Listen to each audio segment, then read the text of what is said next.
20 agents de l'ORTM feront valoir leur droit à la retraite à partir du 1er janvier. Une retraite bien méritée qui sanctionne plusieurs années de passion du service public.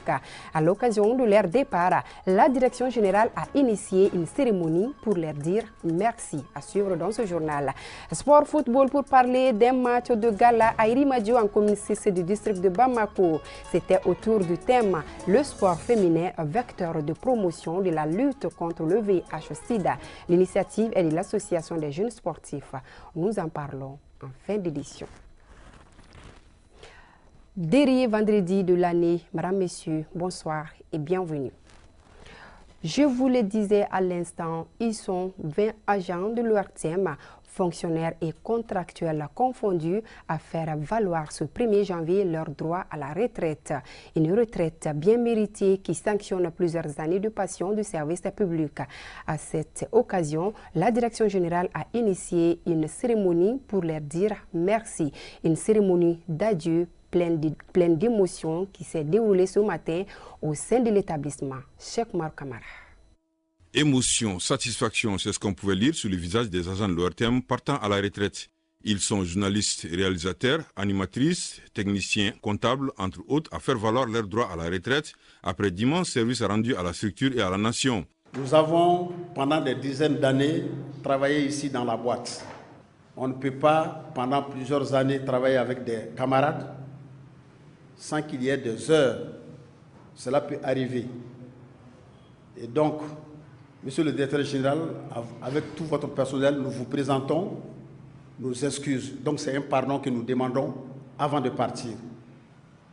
Et nous sommes prêts à excuser tout le monde. Pendant ces longues années, nous avons sans doute eu des ambitions pour bien faire. Car on le dit, vivre sans ambition, c'est mourir toute sa vie. Peut-être qu'on s'est trompé par-ci, par-là, mais en tout cas, tous mes collègues ici présents ont voulu donner le meilleur d'eux-mêmes pour que cette maison rayonne. On va vous demander tout simplement d'être solidaires entre vous ici. Créer la cohésion entre vous. Acceptez-vous. Pardonnez-vous. Mais surtout aux agents. Soutenez votre direction. Cette chance n'est pas donnée à tous les travailleurs. Pour moi, je suis très ému, très content d'avoir passé 38 ans au service de l'État. Je pense que ce que j'ai fait a plu à mes chefs. C'est pourquoi aujourd'hui, en sortant, je sors comme directeur de la radio nationale. Je pense que nos jeunes frères, qui sont vous, vont suivre les bons exemples que nous avons et rejeter certainement les mauvais exemples que nous avons aussi. Les doyens ont été chaleureusement remerciés par les agents de l'ORTM. Le directeur général et le secrétaire général du comité syndical de l'ORTM les invitent à accompagner les services à travers des conseils et partages d'expériences pour le bon fonctionnement de la structure. Parce que déjà, travailler à Bozola est un sacrifice. Et aujourd'hui, mes prédécesseurs l'ont dit, c'est une chance, vous allez faire valoir vos droits à la retraite. Mais il faut le reconnaître, c'est un moment aussi de doute et de beaucoup de questionnements pour vous, mais également pour nous. Parce que la maison mère aujourd'hui est dans une position qui n'est pas du tout facile. Et si dans ces difficultés, nous allons permettre quand même de façon légale à certains de faire valoir leurs droits, ça nous inquiète parce que vous avez été des lumières ici à Bozola, des phares, pour éclairer le chantier de la maison. Mais nous savons que, connaissant bien la maison, vous serez prêts à nous accompagner dans notre mission. Nos aînés qui doivent valoir à leur droit à la retraite ce matin ont été des cadres. Des cadres qui ont donné tout ce qu'ils peuvent et tout ce qu'ils ont pu faire pour l'ORTM. Des cadres qui ont mérité la confiance des différents responsables de l'ORTM selon les rangs qu'ils ont occupés. La cérémonie a pris fin par un cocktail aux couleurs des remerciements sincères et des photos pour immortaliser ces moments. Une cérémonie de remerciement comme pour faire allusion à Amadou Ampatepa qui disait, je cite, « Quelle que soit la valeur du présent fait à un homme, il n'y a qu'un seul mot pour témoigner la reconnaissance inspirée par la libéralité. » Et ces mots, c'est merci. Fin de citation. Merci à nos chers aînés pour ces années de service, mais aussi de bonne collaboration. Certes, vous êtes désormais à la retraite. Toutefois, nous vous demandons de rester à nos côtés car le besoin se fera toujours sentir. Retraite toujours dans ce journal, comme on peut l'imaginer, le départ suscite assez d'émotions. Émotions qui expliquent le caractère plus ou moins douloureux de cette séparation. Comme ici, à l'ORTM, il existe des partants pour la retraite dans de nombreuses structures publiques et privées. L'une de nos équipes est allée à la rencontre de des aînés qui ont bien voulu partager comment ils vivent les derniers jours de service à la nation. Fatou Diaby. Tous rêvent d'avoir une vie professionnelle après plusieurs années passées sur les bancs. Quoi de plus normal? Si braver froid et vent, sans oublier le chaud soleil au zénith, n'a pas freiné la volonté d'être ce que l'on veut devenir. Voici deux hommes qui se différencient de par leur études et formation. Tous âgés de 65 ans, Traoré et Togo se rejoignent ou presque sur un point. Le premier journaliste réalisateur de son état a pris fonction il y a de cela 38 ans. Nous avons été recrutés au concours de la fonction publique, plus précisément en janvier 1985. Et à l'époque, il y avait ce qu'on appelle le service national des jeunes.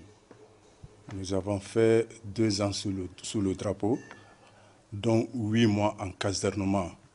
Pendant que le second, qui est administrateur civil de son État, commença une année plus tard, mais qui a également à son actif 38 années de service. J'ai commencé le service le 1er janvier 1946. C'est pour vous dire que j'ai fait le service national des jeunes, 2e contingent. Eh bien, après 38 longues années passées au service de la nation, avec courage, dévouement, assiduité et surtout patience. Ah, j'oubliais, la conscience professionnelle qui permet d'avoir tout le reste. Ces deux messieurs, au crépuscule de leur vie professionnelle, sont prêts à savourer un repos dans le meilleur du monde. Le journaliste réalisateur amoureux de football est même pressé de quitter le fauteuil professionnel afin de savourer sa passion et bien d'autres. Moi, je dirais que je suis à la retraite à partir du moment où j'ai fait la passation. Je pense qu'après 37 ans, en tout cas de vie professionnelle, je crois, sans risque de me tromper, je mérite aussi ce petit repos. Bon, vous parlez du 31 décembre. Est-ce que je n'ai pas droit à une semaine de repos avant le 31 décembre? J'avoue réellement que je ne regrette absolument rien. Il y en a quand ils vont à la retraite, ils sont stressés, ils ne veulent pas y aller. Ils veulent en tout cas négocier encore quelques années. Non. On peut faire autre chose. Pourquoi ne pas se reconvertir en maraîcher ou bien en fermier ou bien en agriculteur? Je pense que je ne vais pas du tout m'ennuyer. Il y a la spiritualité. Ça aussi, ça compte beaucoup. Il y a une nouvelle vie qui va se créer entre la famille et moi. Les enfants, les petits-enfants vont beaucoup profiter de moi. Moi aussi, je vais beaucoup profiter d'eux. Bon, on sera ensemble pendant au moins un moment. Quant à l'inspecteur des affaires sociales, qui a un penchant pour les animaux, il se consacrera maintenant à ses compagnons de tous les jours, tout en multipliant les zikrs. C'est avec joie, avec une grande joie, allégresse. J'attends impatiemment le 1er janvier 2024. Et il faut remercier vraiment le bon Dieu, avoir la chance d'être mis à la retraite pour limite d'âge. Avant d'aller à la retraite, j'ai fait des petites activités. J'ai fait l'élevage domestique au niveau de ma famille, de moutons, et aussi de poulets.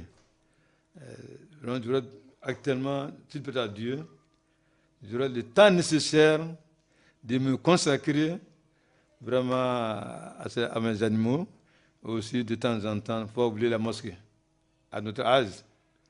Donc, Vous l'avez pas oublié la mosquée. Pour vivre sa retraite conscience tranquille, le seul secret est de garder celle-ci durant ses années de service. Conseil de sage à la jeune génération. Il va avoir confiance en soi, travailler en toute honnêteté, en toute probité. Et respecter les horaires de travail. Donc, même crofo min di demsenuma ou pressera tout, il est donné que tout, il a papier à Iramroula. La fête de Saint-Sylvestre est généralement célébrée avec faste ici à Bamako. Pour les demoiselles dépourvues de moralité, tous les moyens sont bons pour trouver de quoi s'habiller pour cette soirée inégalée. Cette dernière se livre à ce qu'on pourrait qualifier de collection malsaine, faisant fi des risques qui en découlent. Moussa Diabati. À Bamako, les jeunes filles sont plongées dans les préparatifs du 31 décembre. Le réveillon est célébré ce dimanche. Une nuit pas comme les autres, disent la plupart des fêtards. Le 31 décembre brise le plus souvent des couples, des amitiés et coûte souvent la vie à certaines personnes.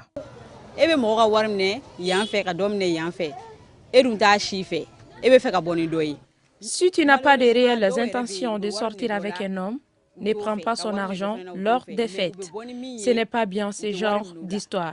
Le conseil que j'ai à donner à mes sœurs, c'est de rester sages et très vigilantes.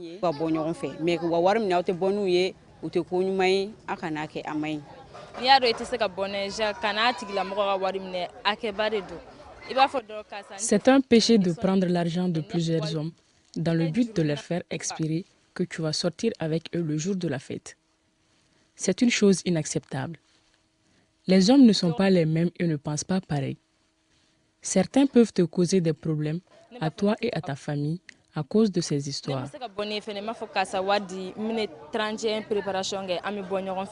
L'histoire de plaquer son copain continue et les garçons sont généralement victimes de cette pratique.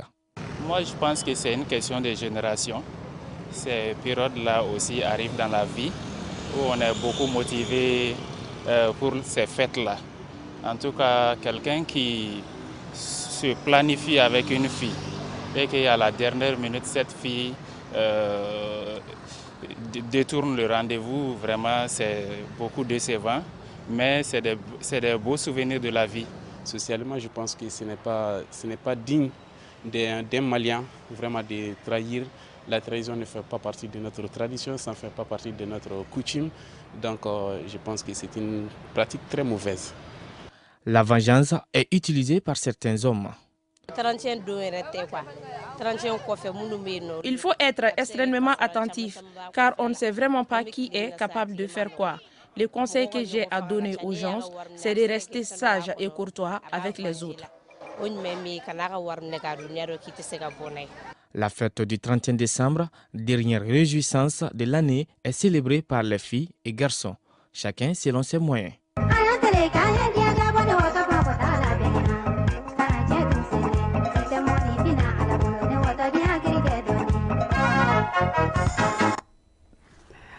Réveillon 2023, les préparatifs vont bon train pour beaucoup, comme vous le constatez. Si ces derniers ne lésinent pas sur les moyens pour se faire, le contraire se produit pour d'autres. Ces derniers se contentent du minimum pour célébrer ce passage au nouvel an. Les réactions à suivre dans ce reportage signé Modibo Sidibi.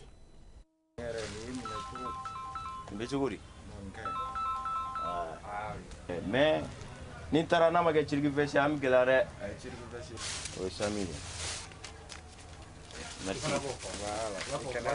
la scène parle d'elle-même. Cet homme est prêt à tout pour fêter le 31 décembre avec faste. Pour la seule nuit des réveillons, il est prêt à mettre les bouchées doubles pour être le plus beau.